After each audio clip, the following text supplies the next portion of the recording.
வணக்கம். இரவு நேர பிரதான செய்திகள். செய்திகளின் ஊடாக நர்மதா சிறையில் முதலில் தலைப்புச் செய்திகள். கையூட்டு பெற்ற மாநகர சபை அதிகாரிகளுக்கு நேர்ந்த கதி. எரிபொருள் விலை மாற்றம் குறித்து அரசாங்கத்தின் அறிவிப்பு. நிலநடுக்கத்தின் கோர தாண்டவம். வெனிசுலாவில் அவசர நிலை. இனி விரிவான செய்திகள்.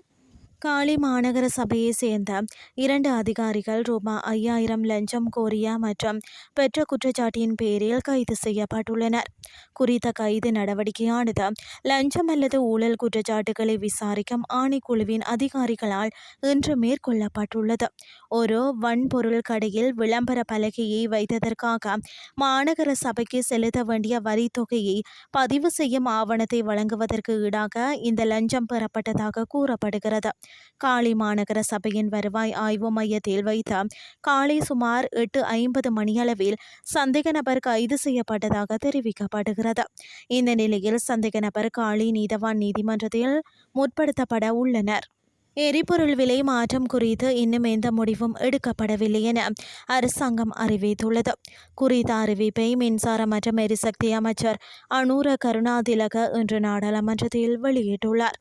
இதேவேளை உலகளாவிய விலைகள் குறையும் போது மக்களுக்கு எரிபொருள் விலையில் சலுகை வழங்கப்படும் என்றும் அவர் உறுதியளித்துள்ளார். அத்தோடு உலக சந்தையின் விலை மாற்றங்கள் ஆகஸ்ட் மாதம் அளவிலேயே இலங்கை போன்ற நாடுகளில் பிரதிபலிக்கும் என்றும் அதுவரை எரிபொருள் வழங்குவதற்கான QR ஒதுக்கீட்டு முறை தொடரும் எனவும் அமைச்சர் அண்மையில் தெரிவித்திருந்தார்.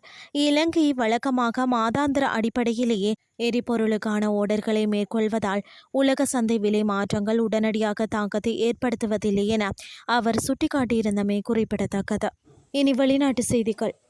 வெனிசுலாவில் அடுத்தடுத்து ஏற்பட்ட சக்தி வாய்ந்த நிலநடுக்கங்களால் தலைநகர் கரகஸில் கட்டிடங்கள் தரைமட்டமாகி பெரும் உயிரிழப்புகள் ஏற்பட்டுள்ள நிலையில் அவசர நிலை பிரகடனம் செய்யப்பட்டுள்ளது. நாட்டு மக்களுக்கு ஆற்றிய உரையில் அந்நாட்டின் இடைக்கால ஜனாதிபதி டெல்சி ரோட்ரிக்ஸ் அவசர நிலையை அறிவித்துள்ளார். மக்கள் அமைதியாகவும் ஒற்றுமையாகவும் இருக்குமாறு கேட்டுக்கொள்கிறோம் என்று இடைக்கால ஜனாதிபதி அரசு தொலைக்காட்சியில் மக்களிடம் வேண்டுகோள் விடுத்துள்ளார். சேதமடைந்த கட்டிடங்களில் இருந்து வெளியேறுமாறு ரோட்ரிக்ஸ் குடிமக்களை வலியுறுத்தினார். காயங்கள் அல்லது உயிரிழப்புகள் குறித்த எந்த தகவலையும் ரோட்ரிக்ஸ் வழங்கவில்லை. நிலநடுக்கத்தால் வெனிசுலா தலைநகர் கராகஸில் உள்ள விமான நிலையத்தில் கான்கிரீட் மேற்கூரைகளும் இடிந்து விழுந்துள்ளதால் நாட்டின் பிரதான விமான நிலையம் மூடப்பட்டுள்ளதாக சர்வதேச ஊடகங்கள் தகவல் வெளியிட்டுள்ளன. இந்த நிலையில் வெனிசுலாவில் இடம்பெற்ற பாரிய நிலநடுக்கங்களின் தாக்குதலால் இறப்பு எண்ணிக்கை 100,000 தாண்டக்கூடும் என அமெரிக்க புவியியல் ஆய்வு மையம் மதிப்பிட்டுள்ளது.